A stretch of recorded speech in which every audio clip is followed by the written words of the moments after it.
So today I'm going to talk about using WordPress for your business or for your online store or for any other, it might be a community group or a not-for-profit. WordPress is a very flexible platform and I'm a big fan of WordPress, so I'm happy to be able to help you out if I can.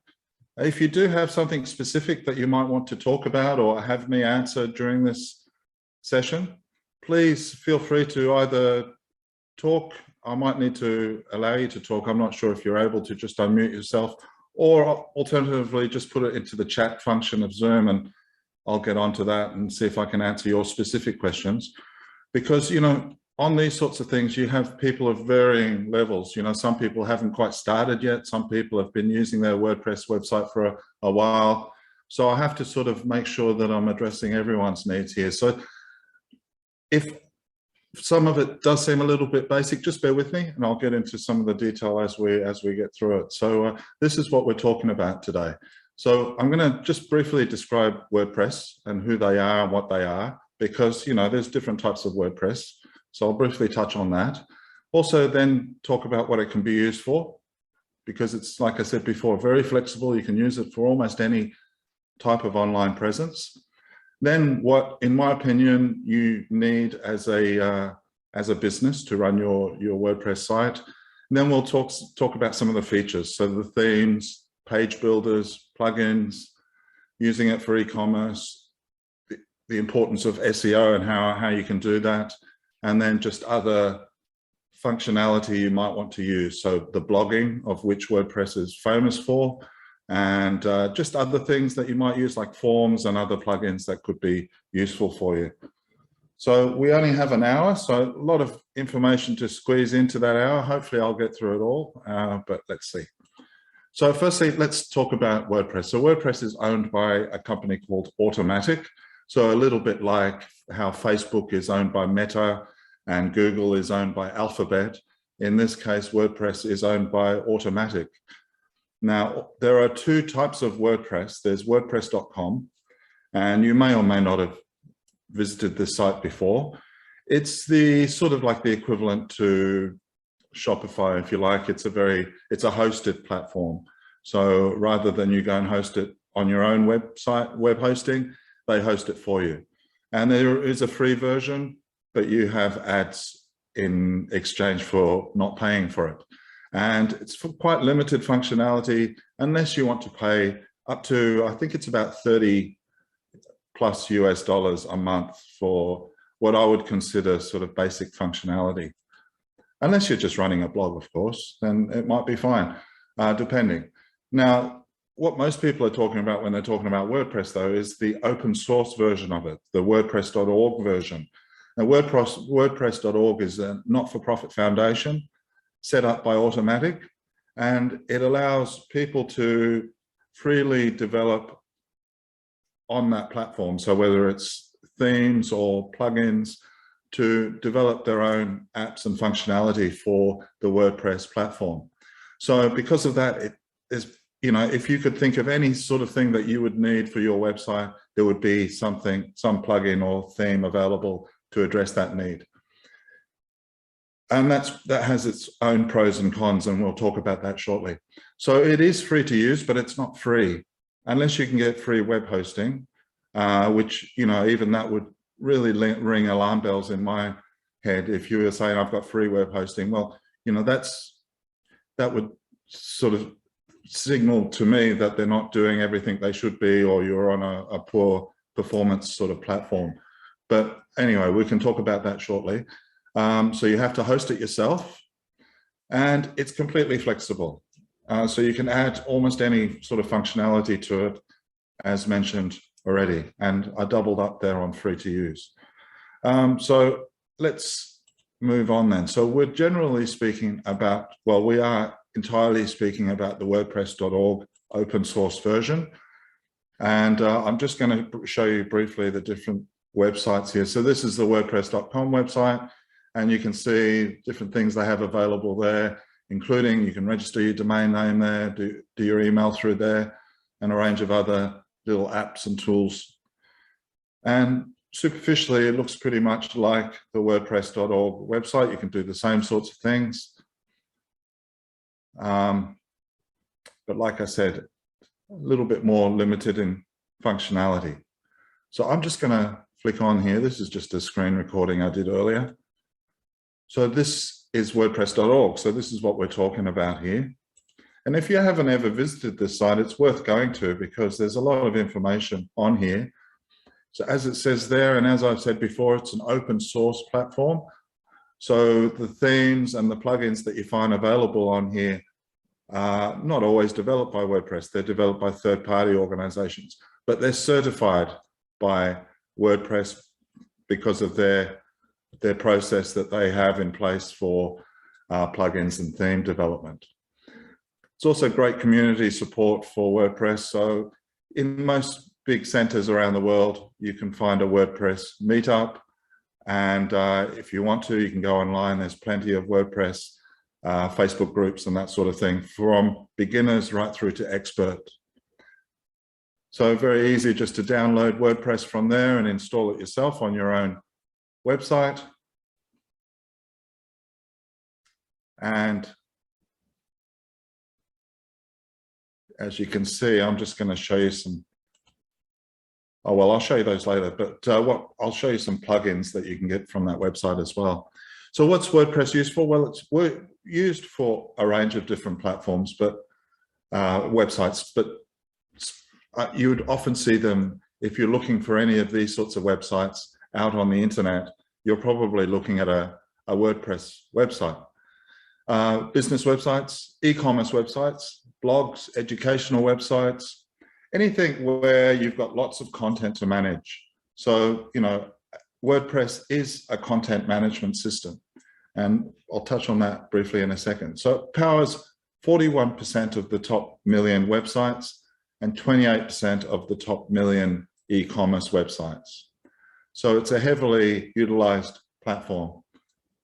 And you compare, say, 500 plus WordPress websites being developed every single day versus 60 to 80 for something like Shopify or Squarespace, for example. And some of the world's largest websites use it. So the White House, you know, New York Times, BBC. And like I said before, it's a content management system. So if you've got a lot of different types of content to manage on your website, be it images, products, pages, posts, videos, range of different, if you're a restaurant, for example, you might have menus as well, you know, a range of different types of content that you need to manage in certain ways. A content management system is an ideal platform for doing that. So what do you need to start off or to run a business with WordPress? Well, firstly, you need your domain name, of course, and you can grab a domain name at any domain name registrar. I happen to show you GoDaddy here, but you can go to any sort of domain name registrar, and you should be paying no more than, you know, $20, $25, maybe $30 a year for your domain name, which at the end of the day is your brand. So I always recommend to my clients that you try and keep your domain name registrar separate from where your web hosting is. That way you can move your web hosting, no problem at all. And your domain name and your business brand, if you like, is protected through the registrar. So the registrar is where you're going to do any DNS changes, for example. Then you need a web hosting platform. So there's lots of web hosting platforms out there too, and we'll talk briefly about some of the good ones and what you need to look for. Then, because WordPress is open source, you know, it's been made by so many different organizations out there, the different plugins and themes, that, you know, there are potential risks in using WordPress. And I will touch on some of those shortly. But strong passwords, two-factor authentication, and an SSL certificate are essential. And these, not necessarily the passwords, but the SSL is something you'd set up through your hosting provider. And the the passwords is something you would set up on WordPress. So for example, admin is the default username for WordPress when you install it. So any hacker out there will be trying to leverage off that. They already know the username. If you leave it as the default, they just need to guess the password. So that's why it becomes very important to to have strong security in place for WordPress in particular. And then in addition to that, because of those things I've just mentioned, you should be doing regular backups and regular updates. So the difference between an update and a backup, an update is updating your theme and your WordPress version and your plugins. So you do that on a regular basis, automatically update them if you want to. You can set that up. So they're automatically have the latest version installed, and therefore any security risks have been negated, you'd hope.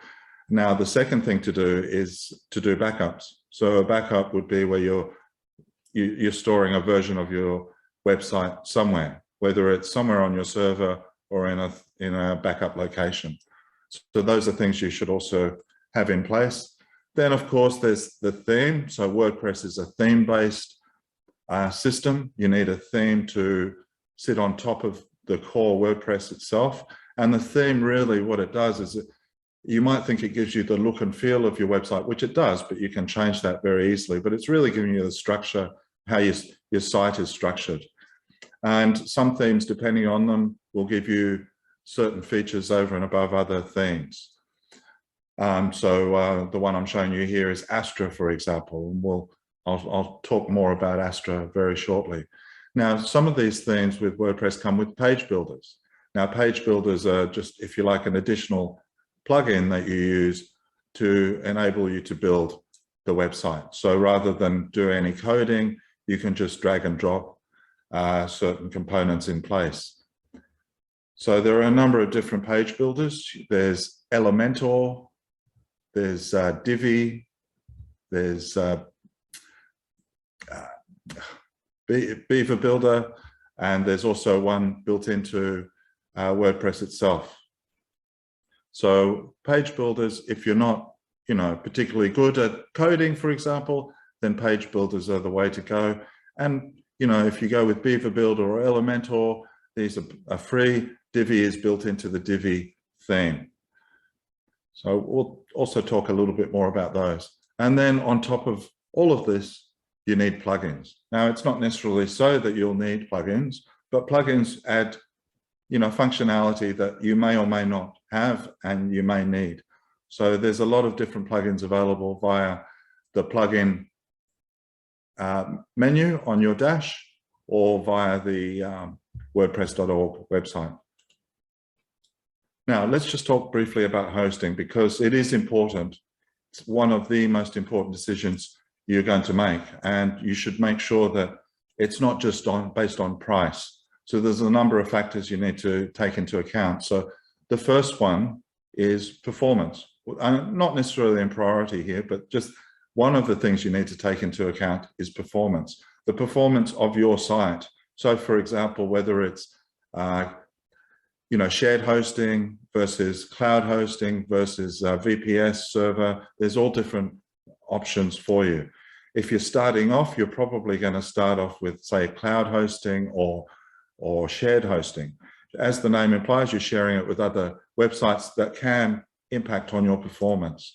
So you just need to just keep that in mind and really, look into different hosting organizations that might provide different options for you and different performance options as well. Also, what services they offer. So for example, I talked about the importance of backups and updates. Some of these companies will do that for you, whereas some of them leave it entirely up to you. So it is really important to think about that. And we'll look at some of those shortly. In fact, this is one Australian website I found recently. So I have absolutely no experience with these, but they seem like a fantastic organization from the surface. They're WP Alpha, WP standing for WordPress. So they specialize in WordPress hosting. They're based in Australia. They do a lot of the things that I mentioned. So hourly website backups, your Ssl certificate. They're based in Australia if that is important to you. They provide a content delivery network as well to increase your performance and do maintenance and things like that for you. So I think something like this, even though I'm not necessarily recommending them for you, it might be something that you can look into. Now that's to give you an idea of their pricing. that's monthly pricing $29 a month. So, you know, it depends. You might think that's expensive, but I think for the services, you're getting a pretty good service. Now you compare that to, say, GoDaddy WordPress hosting, which might cost you $7 a month initially. You're probably not getting many of these services done for you. They also talk about some of the performance here as well. So anyway, just something to think about, because there are plenty of options out there. Now, I happen to use Cloudways, for example, for my own hosting and some of my clients. Cloudways is, I think they're originally actually a Maltese organization, but they allow you to put your hosting in a range of data centers they have around the world. So they have a data center in Sydney, for example, but nowhere else in Australia, Sydney, and many of the other locations around the world. So you could have a site in Australia, or you could host your site in the US or in Europe or in Asia, for example. The reason why you want to host your site in certain locations is performance to those individual users. So wherever your largest audience is, you should have your content ideally as close as possible to them. And that's why server location is sometimes important, particularly if, say, for example, your audience is just in one location, like Australia, then you should try and host in Australia if possible. Siteground is often one that's mentioned as, you know, one of the best WordPress hosting platforms. I don't necessarily agree. I think they're average, they're okay, quite expensive for what you get over time, my understanding. I think these are based in Europe, but they also have data centers around the world as well. So you can see they also do things like installations and migrations and updates, caching. So a lot of the things that you would otherwise have to do. Can't remember if I actually got some pricing here. View plans.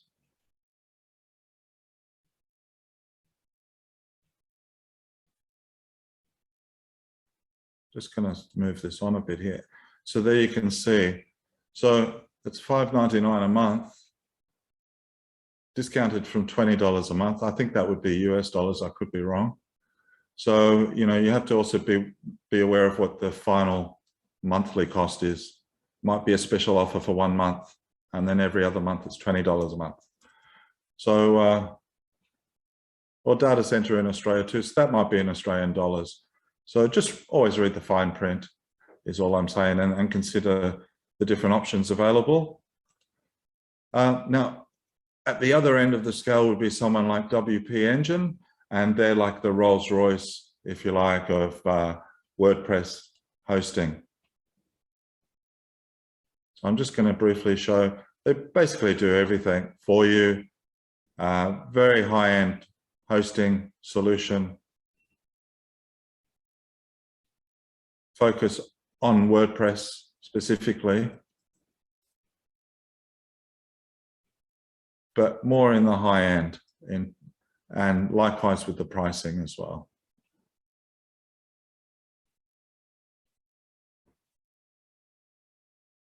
And you choose which one you want, you know, if you have WordPress or you have WooCommerce, for example. So I'm just trying to find some pricing here for you.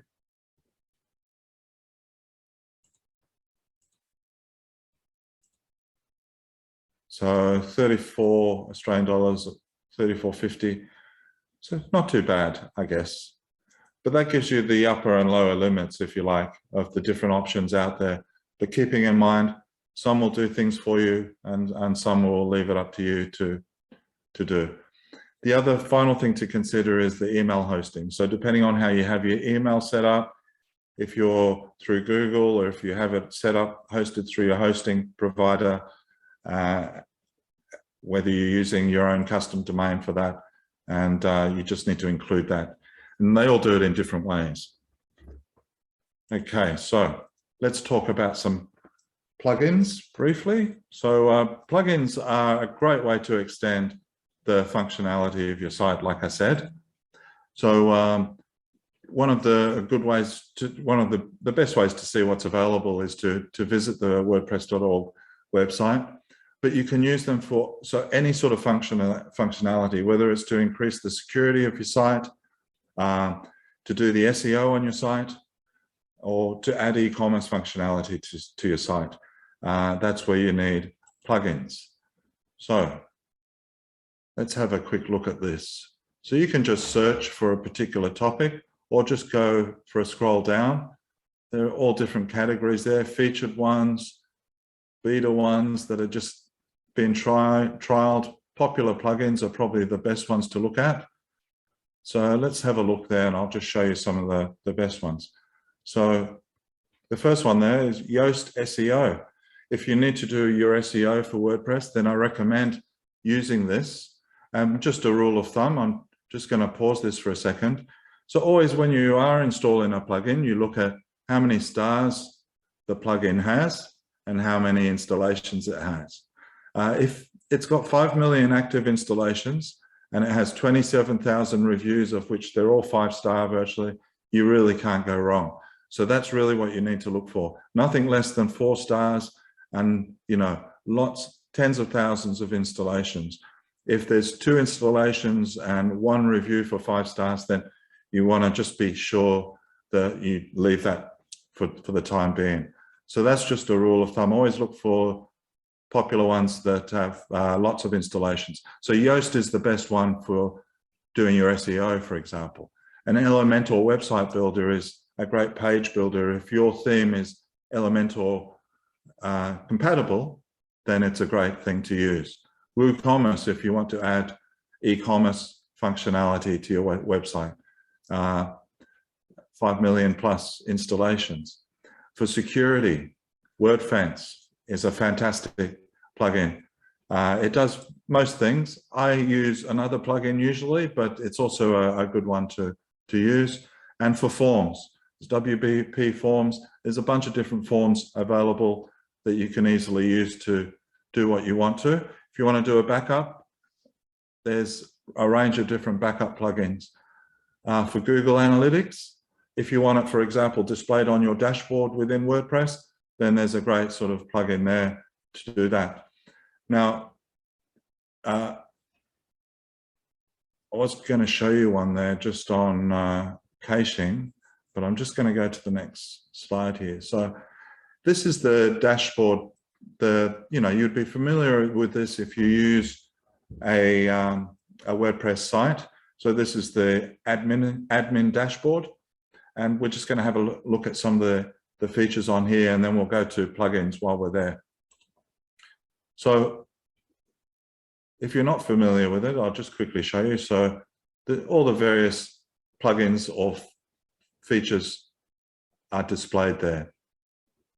And I'm just going to go to installed plugins, or you can add new plugins.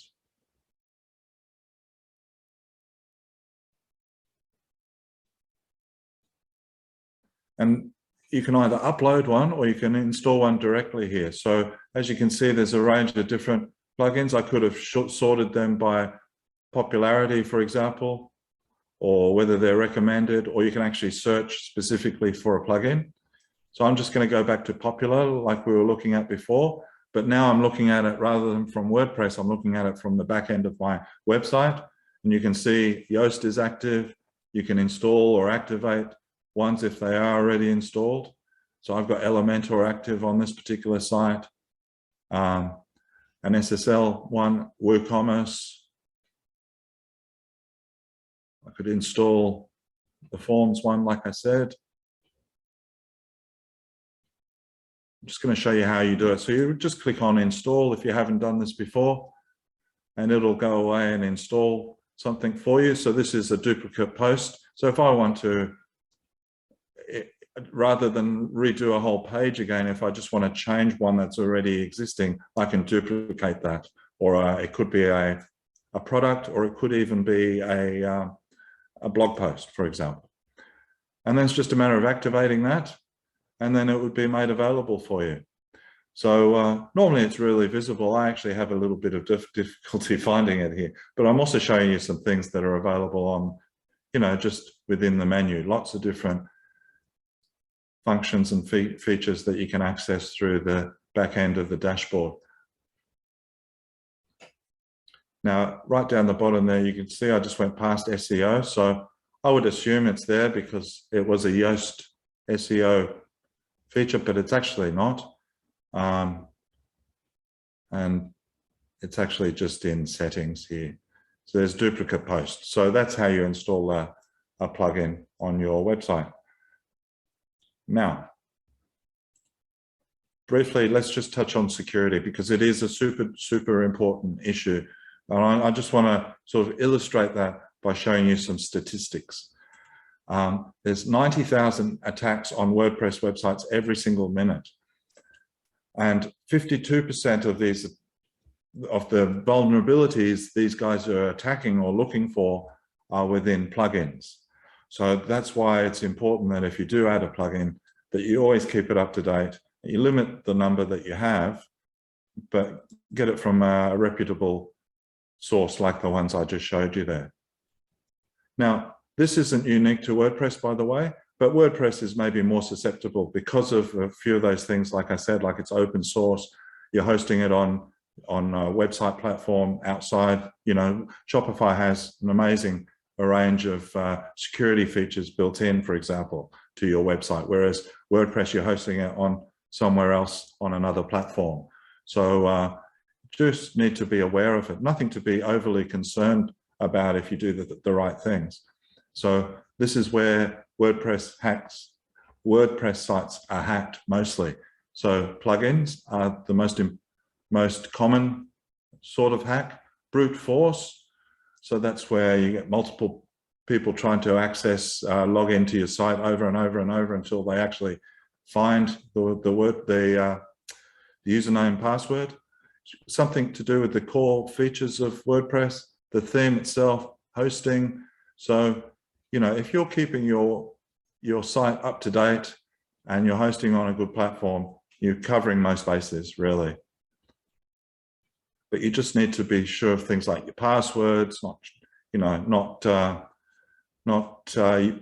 your admin password, not giving it to anyone else, and just being sensible about security.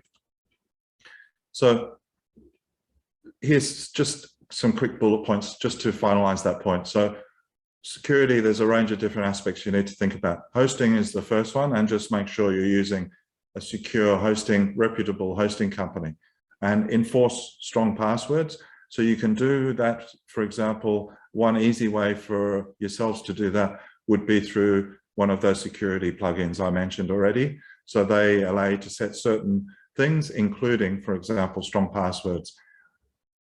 And that's important, just going back to the passwords, especially if you're a member site, for example, or you have people that register on your site, you need to make sure they're using strong passwords as well. And a secure login as well. So there's a range of different things, once again, through those plugins that you can use to secure your login pages. Where possible, use two-factor authentication, particularly for admins. The reason for that is because admins can do a lot of damage. They can change a lot of things, whereas, say, a subscriber can't change very much. So for your admins, you know, have two-factor authentication where when they log in, they need a code on their phone or email, for example. Once again, you can do that through some of the security plugins. Do regular updates. WordPress on the dashboard will tell you what needs to be updated. And like I said, you can also set up automatic updates. Do backups. Mentioned that already. Get an Ssl certificate installed. If you're with a hosting company, they often will provide that free of charge. There's a consortium called Let's Encrypt, and Let's Encrypt provide free SSL certificates. So if you are paying for one, that's all well and good if you're happy to do that, but there are also free versions available as well. If you do have forms on your website, make sure you're using Capture on there to stop spamming and a range of other things. And like I said, try and use a security plugin if you can, because they're just very helpful. Okay, now just going to briefly touch on performance as well, because the other thing that WordPress websites are known for, if you like, are being slow if you don't do the right things. So you need to make sure, one, it's secure, and two, it's running fast. And they're both important because Google will take that into account when they're ranking sites. So if you're not secure or you're very slow, you will get negatively penalized for that. So touched on these a few times, so I'm not going to overburden you with that, but you should just ensure that you've got your Ssl certificate in place. And you'll see these trust seals often put on e-commerce sites just to give the buyers or the visitors some level of security and comfort. But at the end of the day, it's just an image, so it doesn't do much, but it just provides, I guess it's pointing out what you're doing to secure the website. Now, performance often gets down to, not only, but it often gets down to image size and things like having a big slideshow at the top of your website. It will affect the performance. So whether you can maybe not use the slideshow and have a single image, that's I guess, a design and aesthetic decision to make. But there are things you can do to maybe increase the performance, and that's to optimize your images. So you can optimize images. If you use Photoshop, you can just save it for web, for example, and change the image size there. Or you can use online tools like this one is tinyjpeg.com, or there's lots of other image compression tools out there on the internet. Because what you want to do is change not necessarily the dimensions of the size of the picture, but how heavy it is. So not how big it is, but how much it weighs. So you compress the image to do that. So that's often the biggest issue. And if you want to know, how your site performs, the best way to do that is to use a tool like GTmetrix, because if you're using your own PC to test how fast your website is, it's giving you a false impression because it's cached in your browser. And so it's seeming to you that it's very fast. Whereas if there's someone that's not visited your website before, or they're on a mobile, for example, then it might be particularly slow. So go to gtmetrix.com. If you sign up for an account, you can actually choose the location where your pretend user is, so where you're testing your site from. But the default is Canada. But if you go there is actually you can choose Sydney. So you could have a Sydney user on a mobile phone, and you can see how their performance would be. So, F for fail or an E, they will rate you out of A to F. And honestly, E and F is very, very common. So you just want to make sure that you're making those changes. And it might be an easy way to, improve your performance versus your competition, for example, because it is a big problem out there in website land. So there are some security plugins you can use to improve the security. I'll talk about performance plugins as well in a second. So I've mentioned a couple of these. There's WordFence, which is very, very popular. People install that and it gives you a level of security. It doesn't do your updates to your plugins or anything like that, but it will be a firewall stopping malware and a range of other things. And there's a bunch of different ones that do that. I use iTheme Security, that one on the left there. Security is actually quite good too. I actually use that one there, and I find it's very, very comprehensive, sort of does everything you need from a security perspective. Now, for performance, there are some things you can do for performance too. So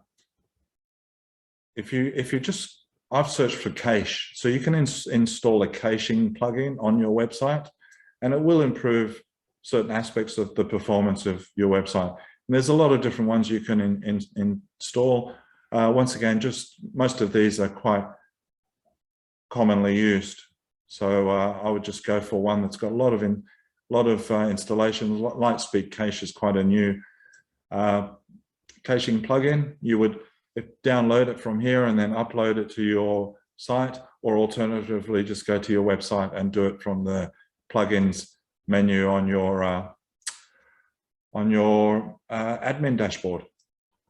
So yes, so if you do that, what that does is it's just improves the performance of your site to your end user. You can do other things too, like use Cloudflare which is a content delivery network. So that delivers content closer to your users.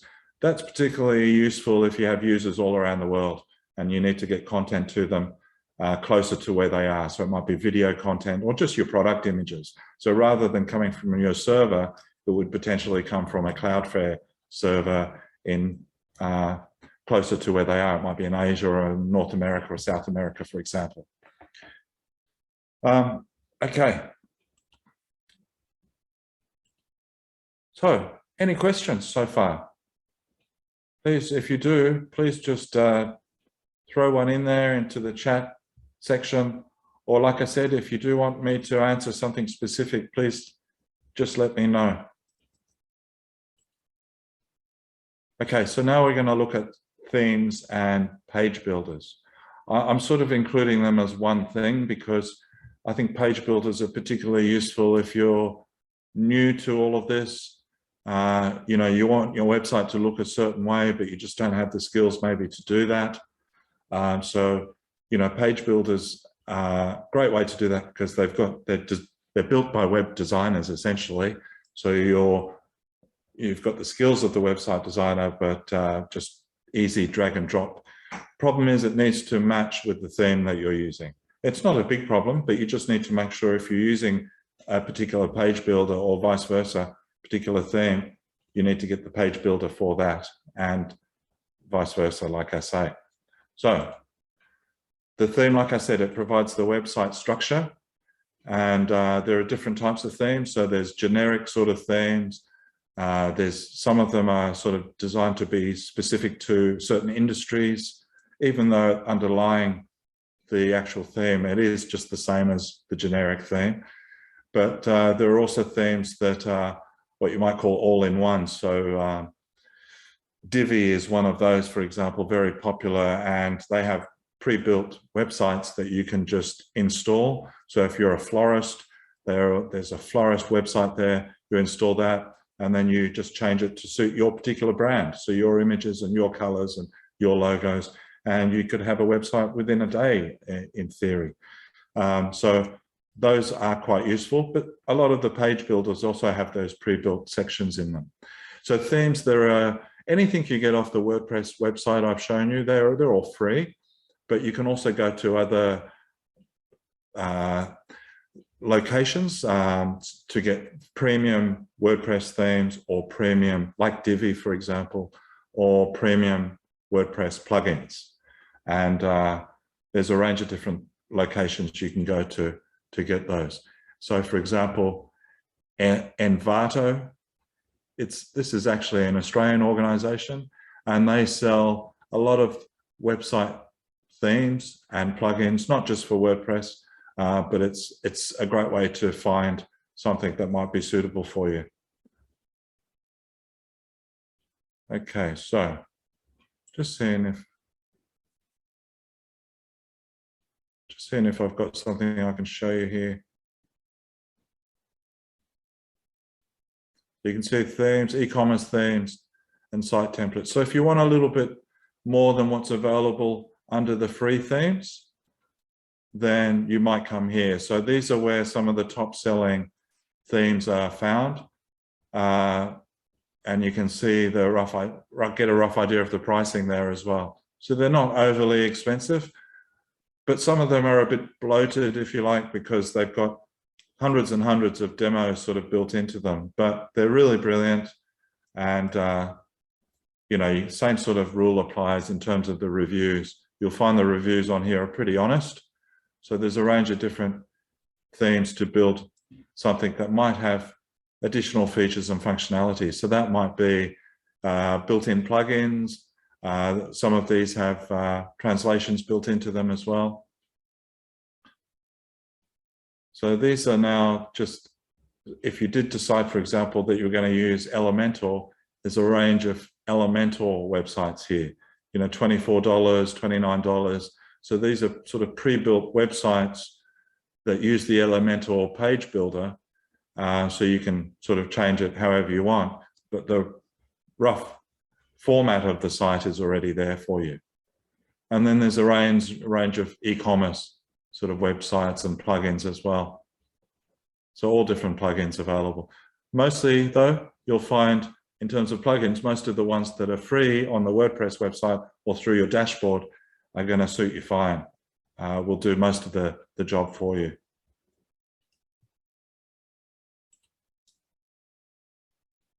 Okay, so I'm just going to show you what's available through the plugins site here. I think I've already shown you this, so I'm just going to move on because I did show you these. So I just want to show you the page builder briefly. So I'm a big fan of Elementor. It's a fantastic tool to allow you to do sort of anything. You still need good images and you still need good content, but it allows you to build the structure that you might be looking for or to use one of their existing templates. So it's a powerful tool for that purpose. Okay, so let's have a look at some of those. We'll look at Elementor in a bit more detail here. Now, like I said, if it's Beaver Builder or any of the other ones, they also do similar things. So there's a range of pre-built sort of templates, if you like, for a range of different functions, whether it's e-commerce or just a range of different widgets, if you like, that you can use on your website.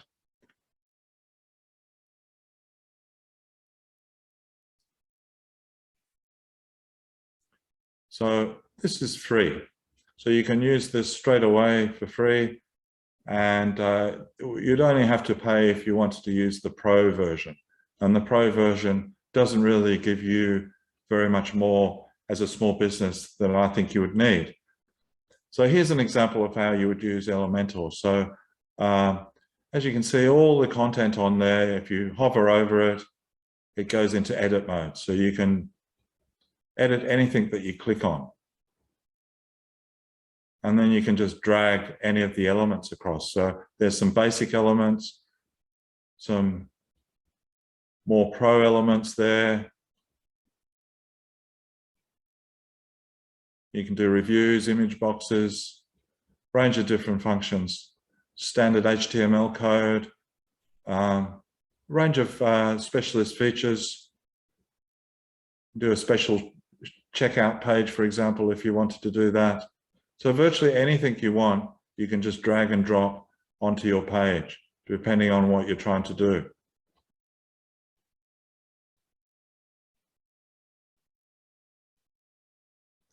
And if you don't know how to design it yourself, you can use the pre-built templates that they have done for you.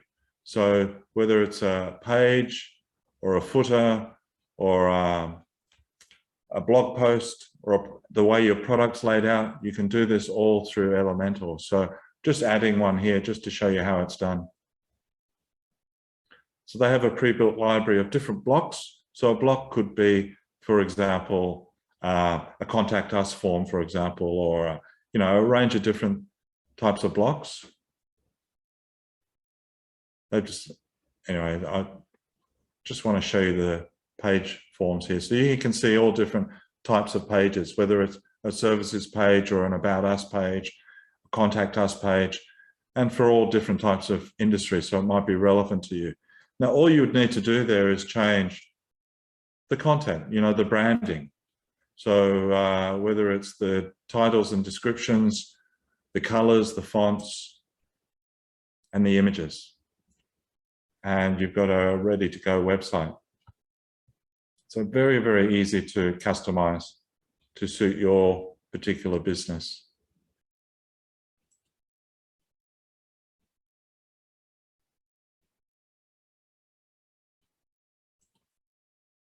So I'm just going to show you briefly how you can do that. Just bear with me. So just going to drag something onto this page here.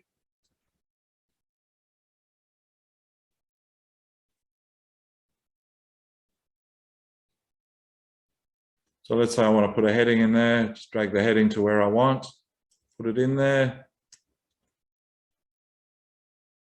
highlight it to change it if I want, or go into the menu over here and change it to whatever heading I want, add a link, change the alignment. And likewise, anything like this. If I like the layout here, I can just right click and duplicate that. Now, there's lots of different things you can do. I want to change that, so I click on that, change the image to a different icon, or you can use your own custom icon. Change the title. So it's very, very simple to use. Fix my typo.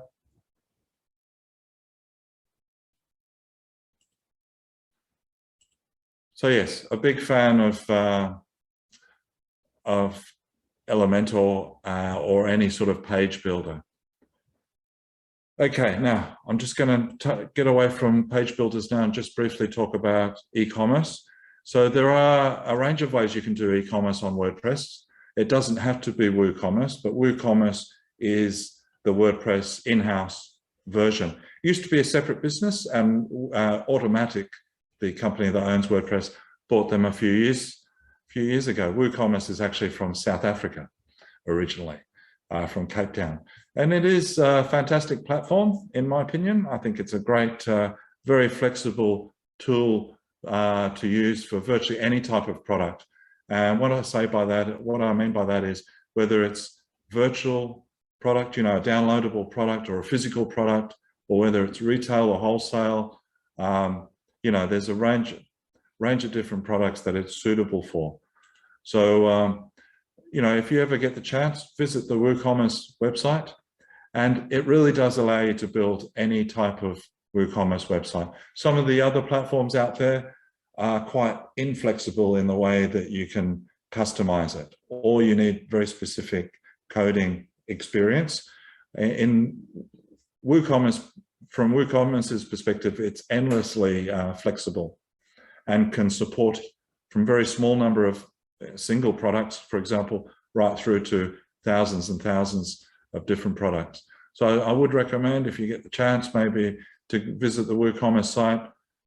Plenty of information there for you, resources to help you get started. It is really configurable. If you think about, if you've got particularly specific sort of shipping functions, or a range of different product types, for example, or a range of different customer types too, then WooCommerce is an ideal sort of solution for you. So if you do have, for example, like I said, WooCommerce is one way to go, but there are other options for you. So for example, if you are doing downloadable type products, for example, audio or even video, or maybe even images, for example, then there's an easy digital downloads plugin, which does the same functionality, but it's for downloadable products, even though WooCommerce does that as well. BigCommerce, once again, BigCommerce is an Australian e-commerce organization that made it big in America, and now they have a plugin for WordPress. So you might be using WordPress, but you don't want to use WooCommerce for whatever reason. You might want to use BigCommerce, and that's a way you can do that too. And some people also use things like eQuid. eQuid is a little app, if you like, e-commerce app that you can run on websites, on social media, and all sorts of other platforms. You can also get an eQuid plugin for WordPress as well. So there are other options available for you. Now, there are also a range of extensions that you can get for your WooCommerce store. So we're just going to look at those briefly.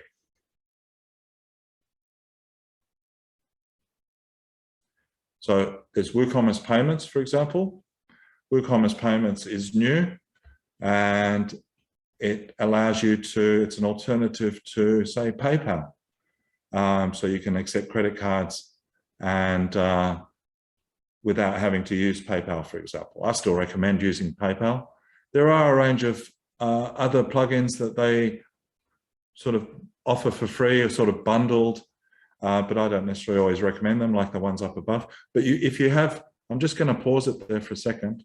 I'm just going to move up there again, go back a bit, I'm sorry. So if you have any particular product add-ons you want, there is certain WooCommerce extensions like product add-ons, product bundles. There's also composite products, so you can sort of build a product as you go. There's composite products there. Block shop, which is not really relevant here.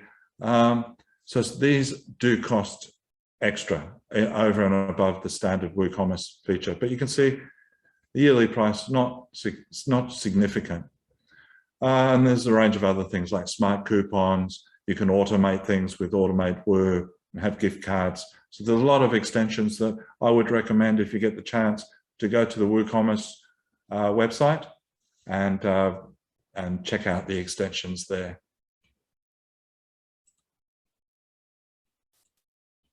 Now, any questions so far? No? Okay, now we're just going to keep going. I've only got 10 minutes left and I've still got a lot more to go through. So I'm just going to suggest some things for you that you might want to consider here. I might speed through these a little bit, but if you're not doing email marketing and you have a website online, then I do recommend that you start now. It would be, if you have a good email marketing list, the best return on investment marketing channel that you could invest in. So more than Facebook, Google, Twitter, Instagram. So it is definitely something you should look at. Now, same thing, you need, if you're going to use email marketing and you want to do email right down to the post level or product level on WordPress, right down to the user level, if you like, then I recommend getting something that's integrated with WordPress. So you can find them in the plugins directory. I'm just going to actually just move on a little bit here. I'm going to show you a couple. So Mailchimp is a common one, for example, that people use because it's free to start with until you get a certain number of email subscribers, but so are some of these. And I think these are a little bit more sophisticated. So if you're looking to just get started, Sendinblue or MailerLite, really good packages, Omnisend as well. And also my particular favorite is Klaviyo. They all have certain small or better free plans. Sendinblue and MailerLite have particularly good free plans. If you're looking to get into quite sophisticated marketing with funnels and a range of other things, but are happy to pay for a more sophisticated tool, then GetResponse or ActiveCampaign are really good for that sort of marketing. Now, they all integrate with WooCommerce and WordPress, so you shouldn't have any problems in doing, integrating your email with your email marketing with your website. Now, just quickly, some of the plans available. So, Sendinblue, for example, you can have unlimited email subscribers and you can send 300 emails a day, 9,000 emails a month. Omnisend, that's actually incorrect. That's been updated. But Mailchimp, it's similar. And I think MailerLite is not too bad. So 12,000 emails sends a month. You can have up to 1,000 before they start charging you. Anyway, you might want to just investigate those a little bit. I'm just going to quickly show you here how you would do that. So you need to sync your email with your website. So you install the plugin for that particular email marketing platform. So in this particular case, Omnisend for WooCommerce, they would normally just give you an API key, which you would then install on either, usually you get it from your account and you install the API on the WordPress plugin. And then it will just usually allow you to do something like this. So import your list if you have an email marketing list, or start to do some segmentation. So I don't really have a lot of time to go into this, but I would recommend that if you can, you should look at email marketing because it allows you to do segmenting of your email lists. And by doing that, you can send really personalized emails.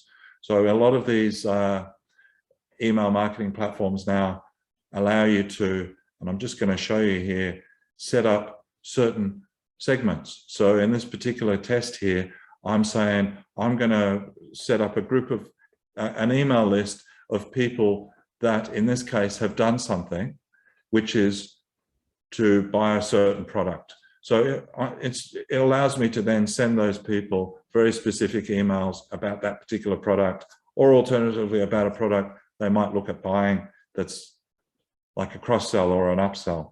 So I'm not going to spend any more time on that, other than you should look at doing that. The other thing you can then do is use automations or flows, they're sometimes called, or journeys, depending on the email marketing platform you're using. And you can build in automated flows. So if someone abandons a cart, then you send them an email a few hours later to say, hey, you left this in the cart, are you interested still? Or, would you like a 5% discount, something like that. So, there's a lot of automations in there, including, time-based ones based on, say, if they need a refill of a certain type of product, or others which just based on their demographics or what they've bought, for example. So it is important to do this, because this allows you to do other things rather than worrying about sending them emails. This will do that automatically for you. So I definitely look at getting into email marketing sooner rather than later, because you need to build a list, and the sooner you start building a list, the better. So you should look at doing that sooner rather than later. Just showing you some of the workflows available in Mailchimp. So, a list, this would be automatically adding people to this best customers list, for example, or a welcome message when someone signs up to your email list. Or if you have maybe a product you need to educate visitors about over a few emails, you can send them a series of emails, for example, or something they've done on your website. So you should take advantage of those automations, because they're fantastic and just take a lot of workload off you, while also providing a huge sales opportunity and customer service to your customers. Look, I'm not going to go too much into this. I'm just going to flick on here briefly. But in terms of social media marketing, there are some plugins that you should get. I would recommend things like the Google and the Facebook plugins, so you can start to integrate the social channels there. But once you've done that, you will, if you have a product, also need to, if you have a product, if you have a store where you've got maybe at least 50 products, I should say, any less than that, you don't necessarily need this. But if you do, then you should think about something like a feed plugin. So a feed is basically where it's like a spreadsheet, for want of a better description, that's synced between either Google or Facebook and your store, so your products can be displayed on Facebook Shop or on Google Shopping. So there's a range of different ones that you can use. I would recommend looking into the different social media marketing plugins available on WordPress. But for example, there's a range of different ones that just provide a feed. So an Instagram feed, for example, onto your website. You'll often see that down the bottom of people's websites where they have their Instagram feed, for example. So the Smash Balloon is one way to do that, which is a plugin. Another way, for example, is to use tools like Buffer that allow you to schedule posts ahead of time. And you can also use your blogging posts to share content between that and your social media platforms.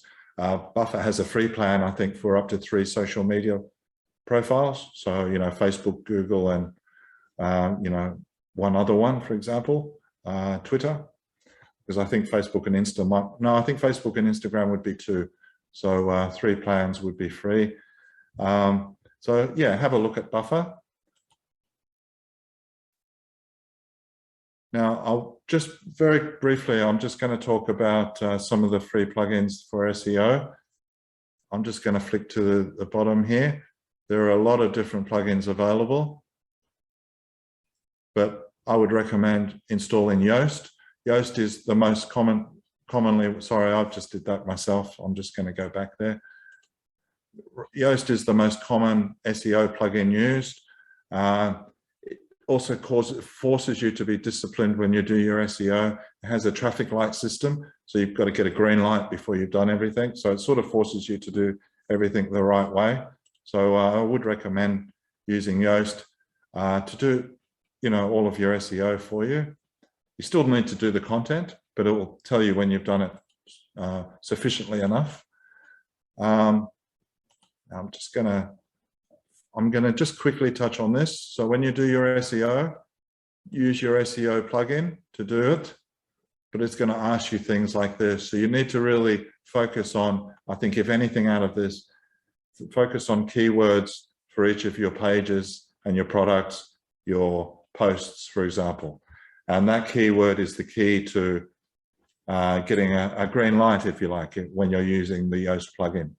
So I don't really have time to show you this now, unfortunately. I was just going to show you how I would do this on WordPress. I can show you quickly. It's pretty messy, but basically I would just SEO on WordPress. This particular one is using Yoast.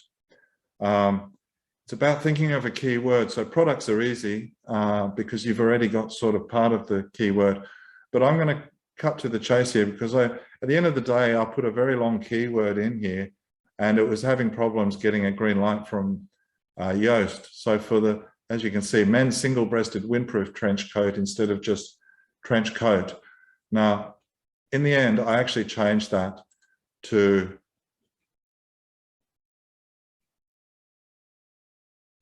just going to show you here, just to men's trench coat actually, and then I had single-breasted windproof as features after the fact.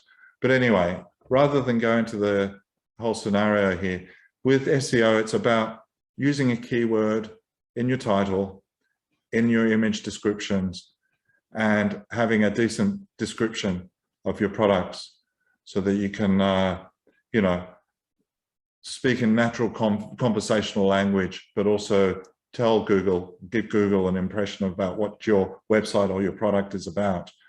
So I'm not going to go into it any more than that now. So I'm very sorry about that, but sort of running out of time. So I'm just going to ask, do you have any questions before I go? Before you go? There are some slides that I didn't go through, but I'm just going to briefly touch on them. If you're not doing blogging on WordPress, then you should. WordPress is the king of blogging. It's an ideal platform to do blogging. And I would recommend doing that if you're not doing blogging. Hello, Anita, how are you?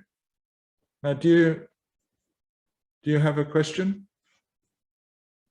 While you're doing that, yeah, blogging is a great way to rank for certain things. So if you ever do a search for, you know, best handbag, for example, yeah, I can't hear you, but I can see, I might need to, let's just see. Let me see if I can, there you go. Try talking. You might need to unmute yourself.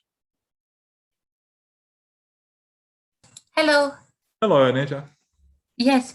So I have a WordPress website, but I cannot use it actively because the person that built it has done it in such a way that I can't really do changes or just limited changes. And as your workshop is interesting and gives this basic insight into the WordPress, I just don't know what to do. I mean, I am here just to figure out or find out what I can do to improve it. That's it. Okay, so when you say you can't do much, is that because you're limited in your permissions? You're not able to make changes, or is it because the website is too difficult to make changes? It's too confusing. Yes, so confusing. The person that did that did it so confusing. Let's say I can enter text into the pages, but I cannot do any design or the backup, the background color or the color. Okay, so this is very difficult.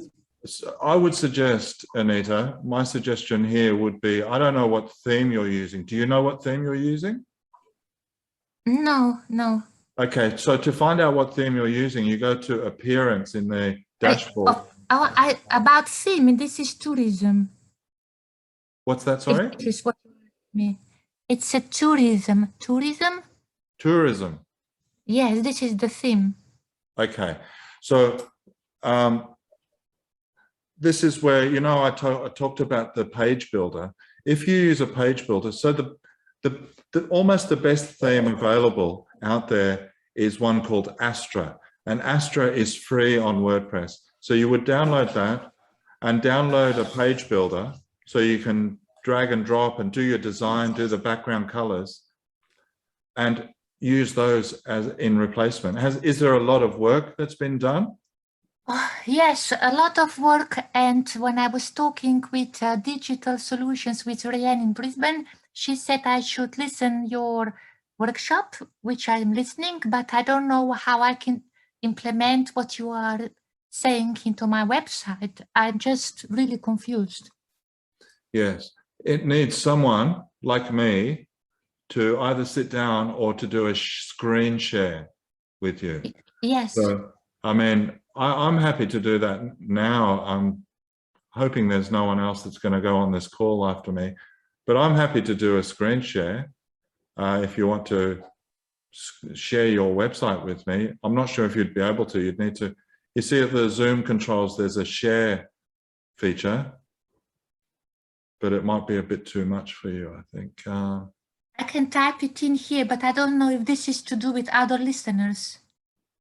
Yes, there is someone else on board here. So if you want something, and that's okay, Lynn, we're happy for you to be here too. But I'm just thinking if you want some hands-on advice, then we probably need to, and that's not something we do necessarily at Business Station, but what I want to see is that you get the most value out of this program. So if I can just sit down somehow with you, I'm in Queensland, but I'm guessing, where are you based? In Brisbane. Yes, well, I'm in North Queensland, unfortunately, but yes. I can definitely still, if we set aside a time on another day, maybe. Yeah, maybe just for 30 minutes, and I can maybe show you, if you can share your screen with me, or if you can give me even better access to your WordPress website, then I can show you how to make those little changes. Because I think that's all you need, is someone just to show you how to do it. So that's at the beginning when I said, yeah, it's a little bit difficult doing these, because depending on which level you're at, it can be very confusing, or it might be of value to you. So I'm happy to organize a separate little sit down with you, Nita, if that's okay. Okay, let's see if we can do it. Okay. Is it enough at 4 o'clock? Okay, today? Yes, we could do 4 o'clock. Why? Can we do 4:15? Yes, we can. Yes, thank you. Okay, now I'll have to send you an email with a Zoom link so we can. Okay, so hopefully I've got your email address here. You do. I can type it in now. Yes, if you don't mind, do that, and then we can see.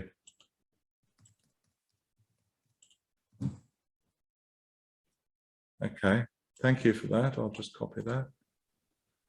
Yeah, so I'll organize a time. I'm just going to stop sharing now. I'll organize a time in a second. I'll send you an email with a Zoom link for 4:15, and we'll see. Hopefully we can get something sorted for you. Okay, thank you. But other than that, I'm just saying, so Lynn, did you get any value out of this? Was that good for you? Hopefully it was anyway. Okay, so I'm going to say thank you now, and I do have some resources that I haven't provided a link to, but I might just send that to you separately. Good, Lynn. Thank you very much for joining. So thank you for joining. I appreciate it. I hope there was some value there. Sort of ran out of time in the end, but thank you anyway. I'll speak to you soon. And Anita, I'll send you an email. Thank you. Bye. Okay. Bye-bye. Bye-bye.